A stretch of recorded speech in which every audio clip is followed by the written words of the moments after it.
Okay, there's a lot of talk about continuity and what it is and how it affects the model.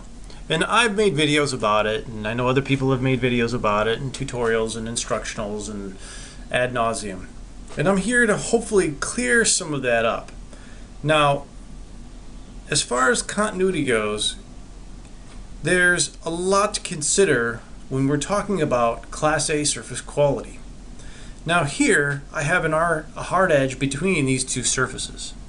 This is what's called a G0 continuity. I know it's G0 because I have a section in here and you can see I have the porcupine set up. This is a hard corner. If I measure, there's an angle between these two lines of the porcupine, which tells me that this is in fact G0. They touch at the bottom and they have a gap at the top. Now, I can use an edge fillet, I can use a shape fillet, whatever I need to put in a smooth transition. There's other tools that I can use. I can simply use match edge that'll allow me to control how one surface flows into another surface. So this is, again, simply G0. Mathematically, those edges touch. The next level of continuity is G1. As you can see here, if I zoom way up on that porcupine, you'll notice that the end porcupine on this and the end porcupine on that, across this boundary, are parallel. Being as that they are parallel, that means they are, at a minimum, tangent. Now, the thing is, they are also G0.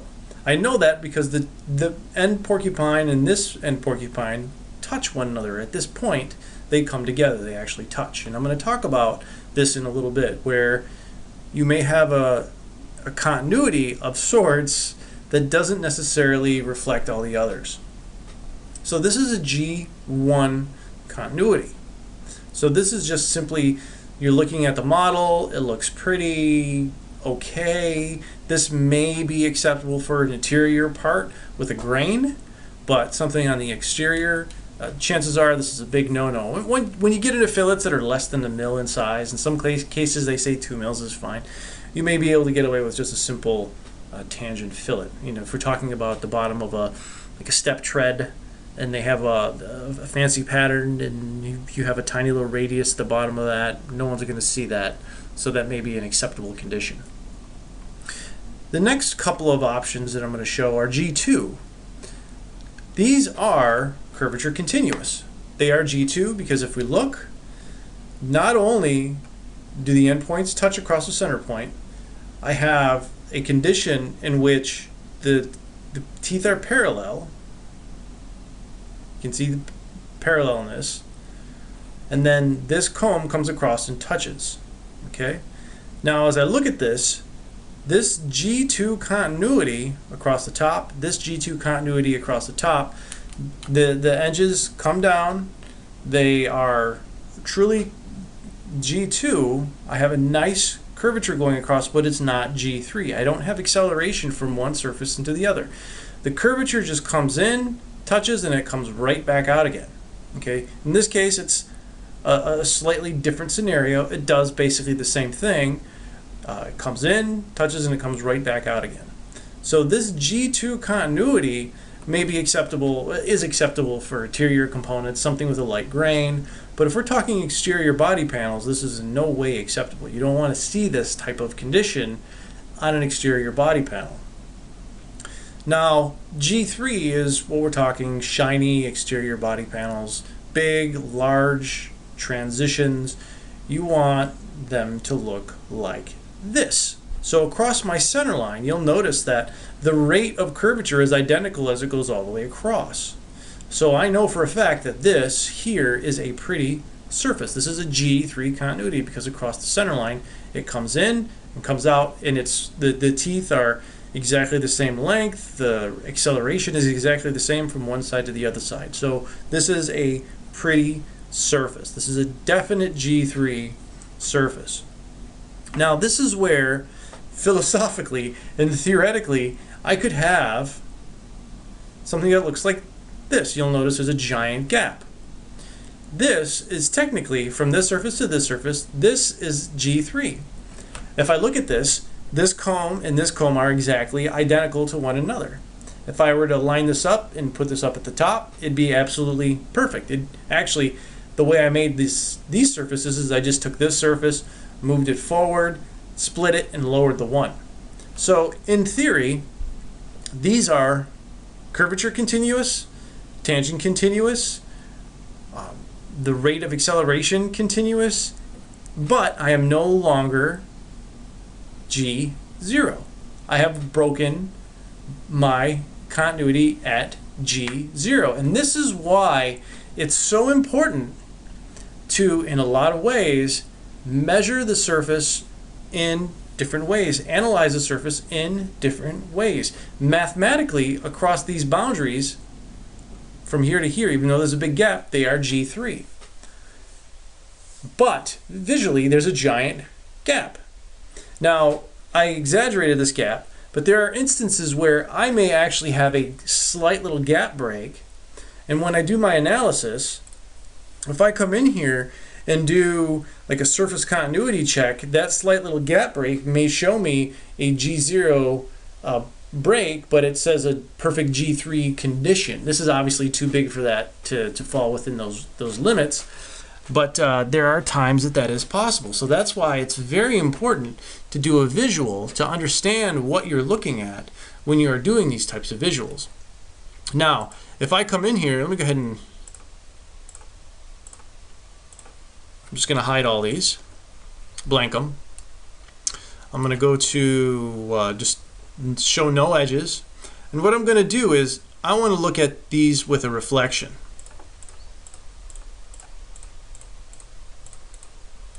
All of them. We'll go and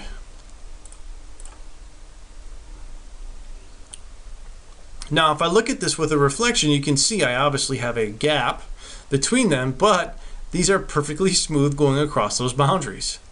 Okay, so if I were to measure, again, mathematically, boom, beautiful. But there is a giant gap. It's G1, it's G2, and G3. Now here's the thing. If I were to take this surface and rotate it about an axis down here and just simply rotate it, I would, in fact, break the tangency at that point, but I would still hold G2 and G3. The vector for the tangency would be different now.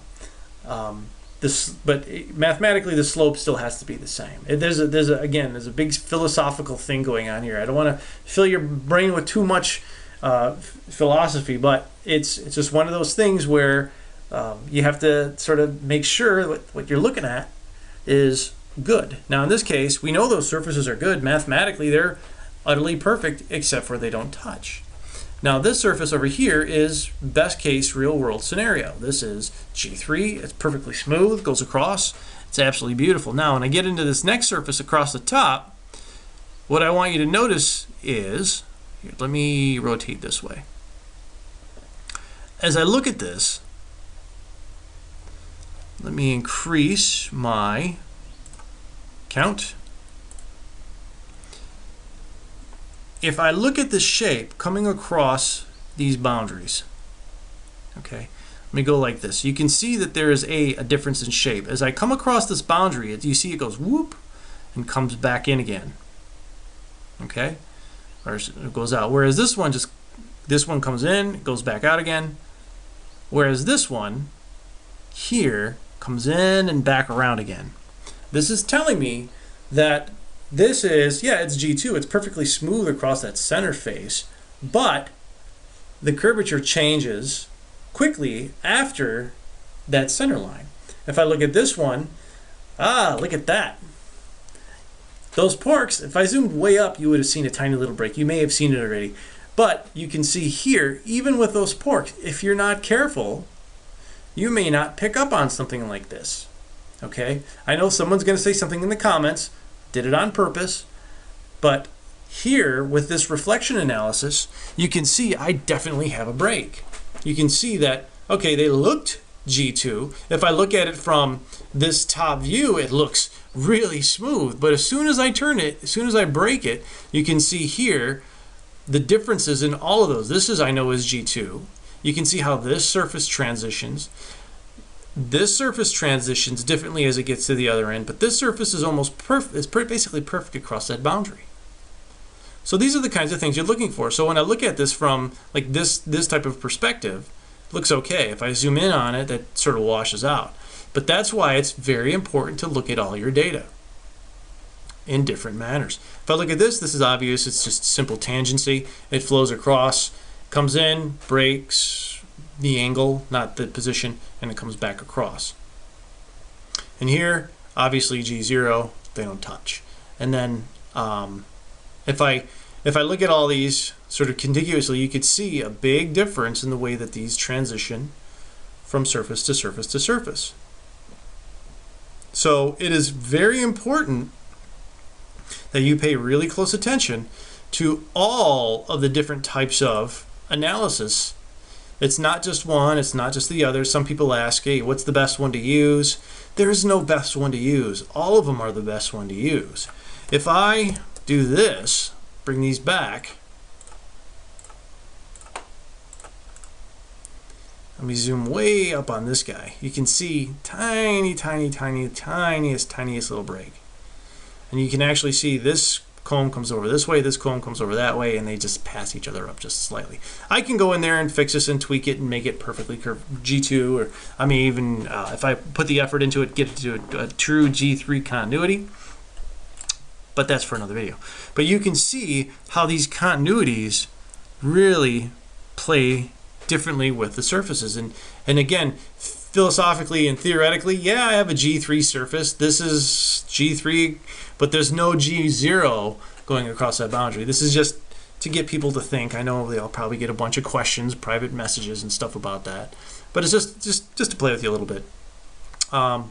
So it's really important that when you analyze your surfaces, you make sure that you know what you're looking at. So this is where this, in theory, looks great, but you have to zoom up, you have to check it. If I do a surface continuity check between these two, let's see here, G1, let's do that. Let's do Gaussian, whoops, there we go.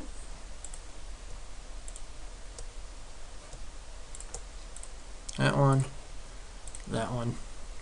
You can see I have a break in tangency, but in curvature it's perfect at that end. Break in tangency, but in curvature it's perfect. See, it comes up with 0.00000 for curvature and 0.5 for tangency. So even that, you can see that it's broken.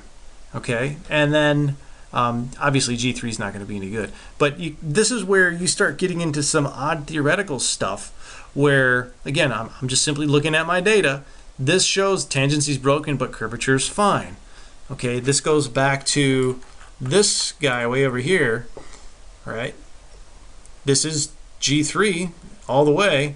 Let me do this. Let me go from this one to this edge. And if I look at mathematically, right, G2 almost perfect, G1 almost perfect, positional way off. G3, we do this, turn these off.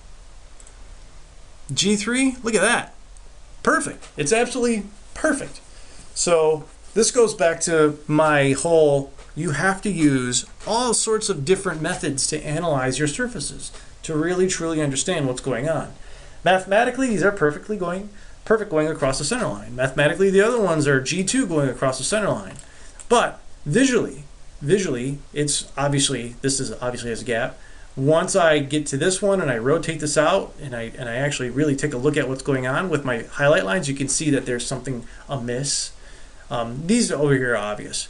So it's critical that you analyze your surfaces. And I'll probably beat these to death in other videos as well. So just to give everybody an idea what's going on with curvature, tangency, the analysis tools, how important it is to use different tools to verify your surfaces are good.